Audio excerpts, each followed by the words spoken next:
Allahumma salli wa sallim. Bismillahirrahmanirrahim. Assalamualaikum warahmatullahi wabarakatuh.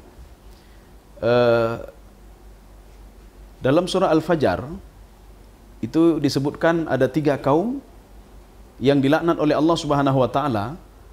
Karena apa? Di dalam Taurat juga disebutkan 3 kaum ini, sudah familiar sekali ya. Maka yang ketiga adalah Fir'aun laknatullah. Fir'aun laknatullah itu kalau cerita Fir'aun kita identik dengan cerita Nabi Musa alaihissalam. Makanya pada masa Nabi Musa alaihissalam beliau hidup pada 2 Fir'aun. Yang pertama Fir'aun yang membesarkannya, yaitu Ramses II. Ramses II membesarkan Fir'aun. Ramses II membesarkan Nabi Musa alaihissalam. Bahkan dia mengatakan, Ana rabbukumul a'la. Saya adalah Tuhan kalian paling tinggi. Dan ada ucapan Fir'aun lagi yang mengatakan, sehingga membawa indikasi kalau dia adalah Tuhan. Apa kata Fir'aun laknatullah? Wa hadhihi la anharu tajri min tahti. Jadi sungai Nil ini berada dalam pengawasanku, kata Fir'aun laknatullah. Jadi artinya apa? Kalau saya tutup sungai ini, maka Ethiopia, Sudan dan Cape Town itu akan tidak mendapatkan distribusi air sama sekali. Artinya yang mengatur kehidupan kalian adalah saya. Ini Ramses II. Makanya yang kedua, Nabi Musa alaihissalam hidup dengan 2 Fir'aun ya. Fir'aun yang pertama yang membesarkan dia. Fir'aun yang kedua adalah Fir'aun yang tenggelam di Laut Merah. Kalau kita melihat cerita Fir'aun, seakan-akan Allah ingin mengatakan begini, kehidupan kalian itu cuma sebentar saja. Artinya kalau kalian menganggap diri kalian Tuhan, kalau kalian menganggap diri kalian hebat, kehidupan dunia itu la tarkabunna tabakan an tabak. Ini pelajaran dari Fir'aun. Jadi artinya apa? Cerita Fir'aun itu memberikan gambaran kepada pengikut Nabi Muhammad SAW. Artinya sehebat apapun kalian, sekuat apapun kalian, bahkan Fir'aun disebutkan di dalam Al-Quran, wa fir'auna dzil autad. Kekuatan dia itu hebat sekali. Dia memiliki ribuan penyihir dari suku Kipti dan Bani Israel. Dia memiliki kekayaan yang luar biasa. Dia memiliki jabatan yang luar biasa, istana luar biasa.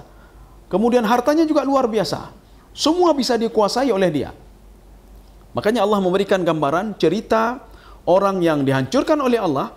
Itu salah satunya apa? Fir'aun laknatullah. Bahkan kalau kita merujuk ke dalam tafsir Al-Baydawi, Imam Al-Baydawi mengatakan umur Ramses II itu cuma 90 tahun. Bahkan mungkin kurang sedikit ya, 88, 89, 90 tahun ya, segitu.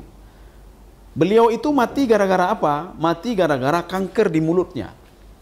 Sehingga apa? Walaupun hartanya banyak, jabatannya banyak, kemudian harta apa saja ada, yang diinginkan apapun ada. Tetapi apa? Untuk apa kalau sudah penyakit, sudah kanker mulut? Artinya sudah terbatas ya, kehidupan itu terbatas. Dia menikmatinya pun terbatas. Menikmati dunia pun terbatas. Makanya Fir'aun itu adalah simbol. Jadi Fir'aun yang Ramses II, simbol kalau kita hidup di dunia itu cuma sebentar saja. Sehebat apapun kita hidupnya cuma sebentar saja. Sudah, satu. Yang kedua, itu menerangkan tentang Fir'aun yang tenggelam di Laut Merah, yaitu anak Ramses II ke-13. Anak Ramses II ke-13, dia mengejar Nabi Musa alaihissalam. Dia akan membunuh Nabi Musa. Sebab apa? Nabi Musa sudah menyelamatkan 600.000 orang Bani Israel. Jadi makanya misi Nabi Musa alaihissalam itu 2 misinya. Yang pertama, itu mengambil Bani Israel dan membawa pulang kembali ke Baitul Maqdis. Membawa ke Asia. Bawa pulang ke Asia kembali. Itu yang pertama. Misi yang kedua, mengajak Fir'aun laknatullah itu supaya dia tidak mengakui Tuhan dan ada Tuhan selain dia. Jadi artinya apa? Yang menciptakan dia Tuhan. Tuhan itu yang menciptakan langit dan bumi. Jadi ini apa misi dakwah Nabi Musa alaihissalam. Tetapi misi ini tidak digubris oleh Fir'aun laknatullah. Itu Fir'aun yang kedua, anak Ramses II ke-13. Kalau Ramses II itu sudah tidak ada lagi karena dia sudah meninggal dunia. Ini kita masuk ke anak dia yang ke-13. Akhirnya apa? Ini ingin dinampakkan oleh Allah Subhanahu wa taala. Cerita ini, sehebat apapun seseorang itu, dia tidak bisa memberikan mudarat kepada orang lain kecuali dengan izin Allah Subhanahu wa taala. Makanya kalau kita merujuk ke dalam cerita-cerita dalam Al-Qur'an itu, Semuanya itu bukan cerita dongeng begitu saja, tidak. Tetapi ada pesan-pesan di belakang cerita itu. Bisa pesan moral, artinya apa? Kita jangan jadi seperti Fir'aun laknatullah. Artinya kehidupan itu cuma sebentar saja. Artinya apa yang lebih melekat lagi? Kita ini kalau ingin dimudaratkan oleh orang lain, tidak bisa dimudaratkan kecuali dengan izin Allah Subhanahu wa taala. Secara logika, itu Nabi Musa alaihissalam membawa lari 600.000 orang Bani Israel. Tapi tiba-tiba di depan mereka mentok ada lautan yang sangat luas sekali, Laut Merah. Secara logika, mereka itu hidupnya apa? Kalau mau ke depan tidak bisa, lautan, ke belakang juga tidak bisa. Maka di dalam tafsir Baidawi diungkapkan, ada 1 juta pasukan Fir'aun dengan senjata lengkap. Mereka akan membunuh Nabi Musa dan Bani Israel yang akan melarikan diri dari Afrika. Tetapi apa? Strategi mereka itu tidak tidak jitu ya. Maka Allah mengatakan wa makaru wa makarallah. Mereka membuat strategi sedemikian rupa ingin membunuh Nabi Musa alaihissalam, tapi tidak bisa. Wa makarallah. Allah juga punya strategi tersendiri. Jadi makanya ini mengajarkan kita, anak Ramses II yang ke-13 mengajarkan kita walaupun tinggal sejarah. Jadi sejarah itu bukan hanya untuk diingat-ingat, dikenang saja, tidak. Ada ibrahnya, ada pelajarannya. Artinya apa? Anak Ramses II yang ke-13 ingin membunuh Nabi Musa, ingin mencelakai 600.000 orang Bani Israel, tetapi dengan izin Allah mereka semua diselamatkan oleh Allah Subhanahu wa taala. Bahkan anak Ramses II ke-13 ini, dia bersama pasukan-pasukannya ditenggelamkan oleh Allah Subhanahu wa taala. Ketika itulah dia baru teringat kepada Allah Subhanahu wa taala dan dia mengatakan amantu bi rabbi Musa.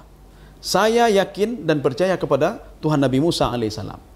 Ini juga memberikan indikasi kepada kita begini. Seperti yang Allah katakan dalam Al-Quran. Artinya pelajaran juga bagi kita. Jangan jadi seperti Fir'aun. Jangan bertingkah laku seperti Fir'aun. Jangan pekatun seperti Fir'aun ya. Dan seseorang itu, sehebat apapun dia, seyahudi apapun dia, sekafir apapun dia, semusyrik apapun dia, Nasrani apapun dia, jauh dari Allah, tapi Allah mengatakan, dalam 2 waktu dia pasti teringat kepadaku, kata Allah. Yang pertama, kalla sawfa ta'lamun, ketika sakaratul maut, maka dia akan teringat kepadaku, kata Allah Subhanahu wa taala.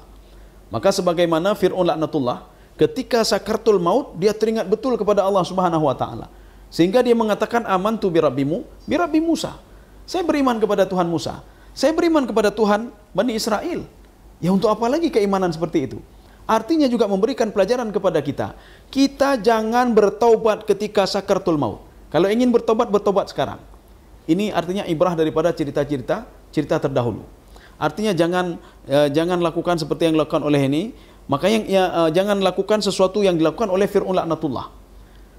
Apa yang dilakukan dia? Dia bertobat ketika sakaratul maut. Sudah satu. Yang kedua, seorang itu akan teringat kepada Allah Subhanahu wa taala, "Tsumma kalla sawfa ta'lamun." Dia akan teringat kepada Allah tatkala dia dibangkitkan di padang mahsyar nanti. Semusyrik apapun dia, sekafir apapun dia, seburuk apapun dia, dia akan mengakui Allah Subhanahu wa taala dalam 2 kesempatan, 2 waktu. Ketika sakaratul maut dan ketika dia dibangkitkan di padang mahsyar oleh Allah Subhanahu wa taala.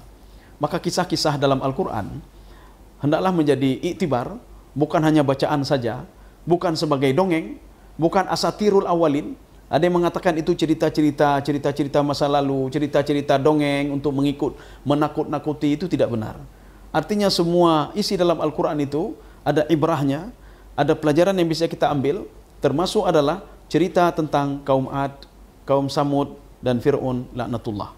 Saya rasa cukup sekian saja. Mudah-mudahan ada manfaatnya bagi saya sendiri dan jemaah sekalian.